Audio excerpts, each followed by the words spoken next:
Hi, everyone. This is Adriana, and I'm joined here with my beautiful grandmother, Caitlin, here. We're back again for Heart to Heart Astrology Podcast. And this time we are covering the more towards the end of September. We're going to be talking about some really cool alignments. We got a lot of mermaid energy happening the end of this month with a partial lunar eclipse. So if you are new here, we are granddaughter and grandmother joined together, sharing our perspective on the coming astrology and the energy going on at this time. I'm based in the UK. I've been a professional intuitive tarot reader for over 4 years now, but I was dabbling with oracle cards since I was a little kid and learned a lot from my grandmother, my grandparents, and now we are both galactic astrologers, and I do past life readings with the galactic astrology too. I'm Caitlin and been doing things for a long, long time. Astrology is somewhat new since about 2018, and galactic astrology, very new, only just for a couple years, but loving it. Enjoying learning more things. It's fascinating. It really is. And we are both available to do astrology reports and readings, and we've been contacted by many of you. We're very excited to do this for you, and we look forward to hearing from you. Yes, Mhm. namaste. We're going to dive in a little bit here to the lunar eclipse coming up on the 17th of September. This is in the States.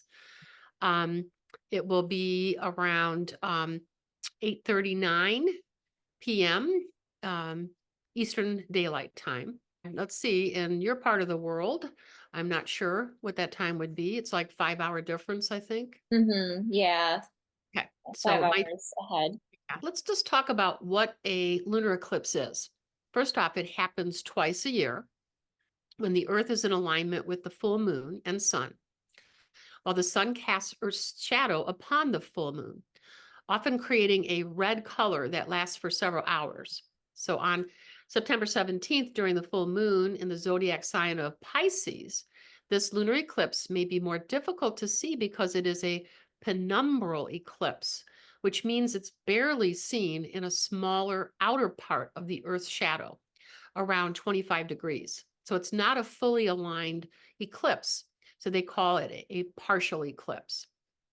So what this may mean is energetically, is that it could mean Pisces energies, which love to dream and fantasize, may not want to see what is in the shadows, lurking deep, since the penumbra is more on the surface and not going deep. And what does this mean to the Sun in Virgo energies, which often prefers to focus wholly on perfectionism as the center of their universe? So it's all about balancing the opposites between the polarity of the moon in Pisces and the sun in Virgo. And you can't get much more opposite than the feminine emotional moon and the masculine mental sun. Both of these luminaries directly affect our lives, especially with the zodiac sign of ultra-sensitive Pisces, which may impact our emotional body and may be felt through our chakra energy centers. This penumbral eclipse, I am sensing, is more like a debate between what is real and what is fantasy. The more outer layers of egos versus the deeper inner layers of soul energies. Your ego may be taking you one direction, your soul says, nope, we're going this way. Yeah, Is the best totally. way to describe that. And your soul is going to direct you towards what is real. The ego will always go towards the illusion, what the is called Maya, the illusion out here that is not real. So again, so much of what we talked about in our first video for this month is about looking within. So if we've been looking within, we're going to connect with our soul. And when we get further into this fall, this 2024 autumn, if we are looking more from our soul perspective, we will know what to do. If we're still caught in our ego and in the illusion, we may be suffering from the fantasies and not what is reality. So that's basically what it means. Yeah, especially with that Pisces energy. There's a lot of Pisces going on. Mm-hmm. Yeah. Definitely. I think I'll share the chart really quick. Okay. Okay, here it is. So yeah, you can see right here, there's a lot of that Pisces energy happening with that Mm. new moon. Or I'm sorry, the full moon. We are just talking about the new moon in the last video, but Right, right, right. yeah, with the moon there. Full moon lunar eclipse, correct. Yeah, with the lunar eclipse going on. And we see these alignments happening with Markab and Scheat in the Pegasus constellation, which we'll be talking about soon. Yes. And yes, creating lots of that water energy, which we'll definitely see, especially from Scheat. I'm going to talk Mm-hmm. about that. So those of you who have alignments Mm-hmm. to that in your own galactic astrology chart, you'll want to listen in for that. But yeah, even Saturn and Pisces going on there. So lots of watered down things happening next to Mm-hmm. the Aries going on. So I'm going to share my tarot message now, and this is based off this partial lunar eclipse. So I got the Five of Pentacles here, and immediately what came to mind with this Five of Pentacles, um, this is my cat tarot deck, by the way. So if you see cats, that's why. Little cat illustrations. What came to mind right away with this Five of Pentacles is that sense of struggle, but also that victim type mentality. So we kind of touched on that in the last video if you haven't watched it, but it's coming up even more so now with that Pisces energy that we can kind of fall into that sense of, victimhood. And sometimes, of course, it's not your own fault by any means. Things happen in life, right? But how can you get through it? What are some practical measures that you can take for yourself? How can you take care of your mental health and yourself? The death card came out too on the bottom of the deck, and death is about transformations here. So with death comes rebirth. So I how love can that. you have a kind of rebirth through this partial lunar eclipse in Pisces? Yes, yes, Yeah. definitely. Well, we are going to dive into the Pegasus connections that Adriana just showed us. We have the Pisces at 1 degree, and that's going to go all the way through Aries at 9 degrees. And then we're going to have, we're going to talk a little bit about Markab. Markab at towards the end of the video is at 23 degrees, and it will move into about 24 degrees. So everything's moving kind of slow. And then Scheat, which Adriana is going to talk about, is going to go from 29 degrees to 1 degree. So this is where these energies are taking place. A little bit of Greek mythology and about Pegasus energy and the traits and the story. So basically, Pegasus was born when the hero Perseus cut off Medusa's head. He actually sprang from her severed neck and was considered fathered by Poseidon. So Pegasus is capable of flying and is immortal, primarily associated with the hero Bellerophon. Bellerophon? I don't know if I'm going to say that right. Who tamed Pegasus and rode him into battle on numerous occasions. So we can think of the symbolism of Pegasus like as this hoofed master of the ground and then yet winged master of the air. So I love that. So there's earth element and air element in here. And then also Pegasus represents speed, strength, and artistic inspiration. There's an encompassing of beauty and a sense of majesty. If you think of that beautiful white-winged horse, definitely beauty and majesty. And is considered a guide for humankind beyond the physical world to the realm where the spirit can soar without limits. So kind of looked at often as an energy, a spirit energy that would take us to our next lifetime, possibly to the astral realms. Who's to say? I just love Greek mythology. I know you do too. Yeah, could I add something Oh, actually? sure. Please, When you please. said that, it reminded me of, when you said the Pegasus taking you into the astral realms in Norse mythology, it's Hmm. oh gosh, I'm blanking out on the name. They go to Valhalla, but there's The Valkyries, the Valkyries. the Valkyrie. Yeah, sorry, it's just slipping my Yes, mind. Yes, yes, but that reminded me of that yes, too. So I love yes, that was a great parallel. Yeah. yes. I love that. Yes. Well, it's interesting that in this story of Pegasus and the one who was riding him, Bellerophon, is simple. I thought this was very important, and I think we can apply it into our lives, is to avoid hubris. And hubris, what does that mean? It's excessive arrogance, pride, or being overly self-confident. There's a lot of that energy moving through, especially our country, but I think it's everywhere in the world. And I think there's something big moving in to shift and change that. Again, I spoke of our previous, I think now 2 videos ago, the divine feminine is flying in, maybe on the wings of Pegasus. So it's Like a powerful, Valkyrie. like a Valkyrie. I'm glad you brought it up. You're making me remember an episode from Xena, the spirit warrior goddess or something. Yeah, I used to watch these shows, and she was part of the Valkyries or something.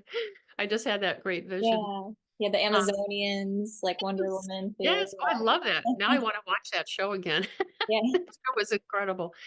Um, I learned a lot about Greek mythology from watching those shows. yeah. They were Mhm. so well done and filmed in New Zealand and just gorgeous, gorgeous filming location. Let's talk a little bit about the starseed traits that come along with Pegasus, just in generality with that constellation. Um, One of the things that stood out to me, and I have this in my chart. Do you have it in your chart as well? Do you have a Scheat or Markab? I actually meant to to look at that, and I just I spend so much time looking at other people's charts, I forget I my know. own. I think I do have like some sort of sextile or a trine maybe to it. I Yeah. don't think I had a conjunction to it. But funny enough, I seem to so far be attracting a lot of Yes. people from this Yes. constellation. So I feel like I'm becoming an expert on this. Yes. Well, I think it's our mermaid energy because I also Yes. attracting Lemurian and mermaid Mhm. oriented people too. It's Yeah, I fascinating. think so too. And Yeah. they also have, you probably have it because I have it too in my chart. Um, but what I thought was interesting when I was looking at some of these starseed traits was of being a peacemaker. That stood out really strong to me, and a negotiator. And I think that comes through because I feel when a Pegasus starseed um, would be a personality that is kind of a little bit more balanced, may speak truth, and but do it in a compassionate way, like I spoke of in our last video. Kind of like Um, a Libra energy. yeah, I can't remember. I think, well, actually, what was it? It was combination of, I think, Pisces and Aries is what we're Hmm. looking at. So it's the Piscean and Hmm. Aries Yeah. energies. So and then just a little bit into Aries. They span 40 degrees in that area between the Yeah, two zones. balancing of the water and fire. Mm. Yes, exactly. So getting into hot water, you have to watch out for that. But but at the same time, I'm not when we say a peacemaker, we don't mean somebody that's like a milk toast person at all. This person could be very ambitious, have many goals, even to the point of being a workaholic. Mhm. Um, and this kind of a person in Aries, this is where Aries comes in. Many Aries just feel like their life is one big rush. It's just like whoosh, constantly going, constantly going. Um, but yet I know some Aries, I know some people that may fall into this that could also be an incredible listener and may even do counseling as their work. So I can see like a counseling kind of career associated with Pegasus. Um, and that this person would have patience. So a pretty balanced individual would fall into this unless they are succumbing to the negative traits, which we spoke of earlier, of excessive arrogance, overly self-confident type of energies. Did you want to add anything to that from what you have studied? Well, so far with what I've seen, one person in particular so far who had alignments to here. Well, actually, a couple people come to mind. They definitely were following that, not necessarily being a counselor, but they were that person that everybody goes to, or they do some sort of healing work. So that is interesting.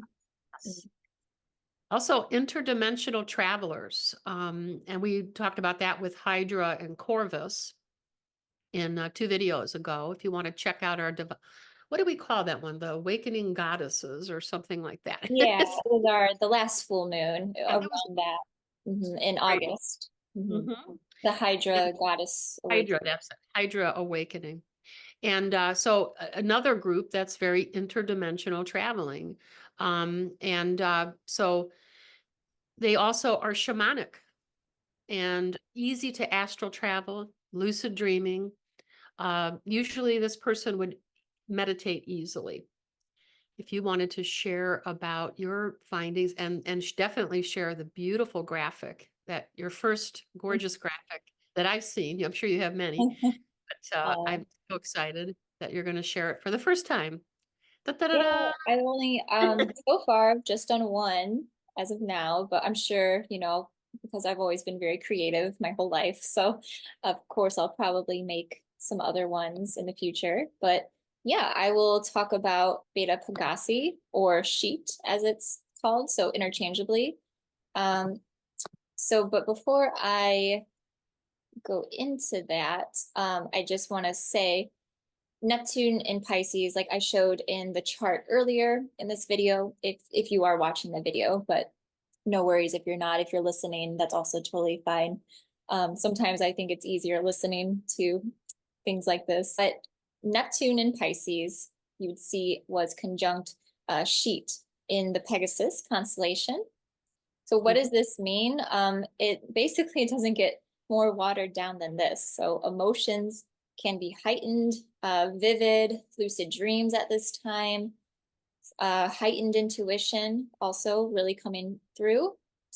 Emotions, of course, will be at an all-time high. So be gentle with yourself at this time around this partial lunar eclipse.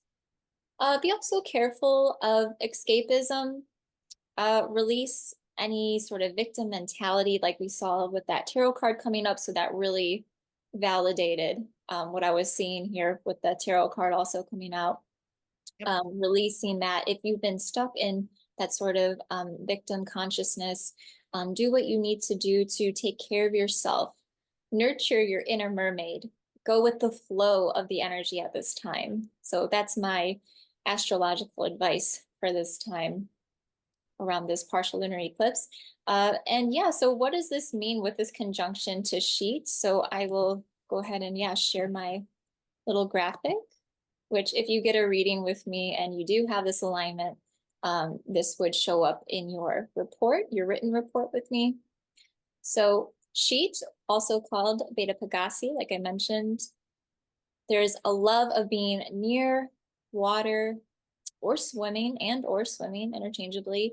And everybody that I've connected with so far, like I said, that has these alignments, they all have definitely resonated with these traits, especially the water element of it, with wanting to be near water, or they enjoy swimming. It just helps them to get centered and grounded, and even always finding yourself near water no matter where you go in life.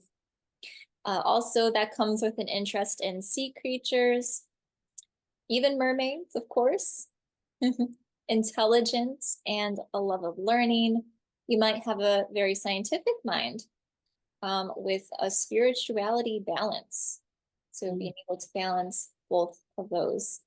And the creative spirit that naturally comes with Scheat as well. So if any of these traits do sound like you, let us know. And if you do want a reading from either of us, just contact us at our emails, which are in the description below, as always. That graphic is just gorgeous. I just love Oh, the thank way you. you did that. You're welcome to use it too, if you like. Yes. Oh, it's beautiful. Thank you. Just beautiful. Makes me think of you, of course. Yeah, I did want to speak a little to what you shared because you brought sure. up again that victim consciousness. And yes, Mhm. life happens. Nobody asks for a tsunami to arrive in their life. And we don't cause that to happen. But where we can shine, where we can move forward is how we react, how we respond to what has happened. Um, and I don't think if I one of the most beautiful response I ever saw was the tsunami in Japan, and how the people came together to Yes. help one another was incredible. I remember watching some of the videos and people, like a group of 20 people going to move something, all lifting, breathing together as they're lifting, bringing their energies together. It was just incredible. How different the world would be if we would all address situations like that instead of fighting against one another, but coming together to work towards, um, fixing whatever has happened, without feeling the victim. So, or if we feel a little bit of being a victim, then you have others in that community to help you. And then you just bounce back in and you do what you got to do. So there's something so special about that. And but I do want to start talking a little bit about Markab, known as Alpha Pegasi, which is a blue-white star, and it's about 139 light years away from Earth. And Markab translates from the Arabic mythology as the word saddle. So the saddle of the horse. So when we think of Pegasus, that word, the Markab, would be associated with the saddle on Pegasus, so to speak. The fixed star shares its energies with both Mercury and Mars, giving it the same fire-like traits that souls can grow from. Oftentimes, souls who've experienced lifetimes connected to Markab have lessons involving rage and loss of emotional control. So that's something to think about, to bring in ways to heal and work with your anger, work with not burying it, but expressing it in a way that is constructive. Exercise, being in nature, um, running, cycling, things that burn up energy, that when anger flashes, it's yang energy just moving through us. And if we can direct it in a healthy way, it can make such a difference. I really wish we could teach kids in really early in school, really how to handle their emotions. There should be, maybe they're doing it now. I'm kind of far removed from what the schools are doing. Maybe some of the more new earth oriented schools, but I'm sure are doing it, but teaching them how colors, how blue, if they're feeling angry, how visualizing blue can calm them. Or if they're really low in energy, how, invoking a vision of orange or red can bring up energy, take us out of a yin slump and into some yang movement. So I think that could be helpful. So Markov provides opportunities to learn how to set boundaries. So that is a wonderful way to deal with any kind of rage or anger, is having a healthy boundary of some kind. I think that's super important. Um, and just like we talked about with what you shared with Scheat, and then just the Pegasus constellation star traits in general, incredible psychic ability, gifts. And with Markov, definitely more of a desire for freedom and independence that came through really strong. Ability with technology, innovation. And again, these are Markov, like the other Pegasus star seeds, are great interdimensional travelers. So that's what I had to share about Markov. I feel these star seeds are very, very helpful to understand in these Mhm. times. Yeah, Markov's kind of the fire, and Scheat is the water, Hmm. Hmm. part of the Pegasus constellation, balancing those energies. So the Pegasus star seeds, what I feel has really stood out is their ability to be very shamanic, their ability to see like interdimensionally what's going on. And I feel they are going to be extremely helpful to us during this time coming up, this end of 2024. So many different things happening in the world. And there could be people who may feel victimized as we move forward towards 2024. So again, it's all how we choose to view it. We have total control over our perspective of how we are experiencing something. We do not have total control over life happens. We spoke about that a little bit earlier. So I felt impulse to go to one of my oracle decks. There we go. Gaia Oracle deck. And the author is Tony Carmine Salerno. And I pulled out this beautiful card, and this is Ganesha. Beautiful, wise, uh, God, goddess. It's just like the most balanced of all, and the remover of obstacles. And so if we go into this time feeling laden with obstacles, remember this card. I think it will be helpful because again, Ganesha clears away obstacles, provides protection and guidance. Ganesha, one of the most worshipped deities in the Hindu pantheon, has shown up in your reading today as an omen of good fortune. Whatever has thwarted your progress or prevented you from moving forward will soon be resolved. An obstacle is clear and you are free to move on. Your plans are now able to come to fruition. Know that everything happens for a reason. The blockages you have faced were in fact a blessing in disguise, an act of divine intervention. Timing and circumstances were previously not favorable, and your efforts would only have ended in disappointment and failure. The path is now clear and the timing is right. Your stars are in alignment. So here's an affirmation that comes along with this beautiful card. I am protected and guided by a higher power. When the path is blocked, I take this as a sign to wait. I give thanks for divine intervention. When the path is clear, I move forward with ease. All that occurs or does not occur is for my highest good. Beautiful card. Yeah. Yeah. It's personally, I can see this as a personal card for me because I've had some health issues, and this was just perfect because I've just within the last 2 days have a total shift in what's going to be happening. So that really brought home that trust in higher power, trust in your guidance, and how the universe is going to move things to bring forth the very highest good. Yeah, yeah, Yeah, definitely. A lot of other people might be feeling that too.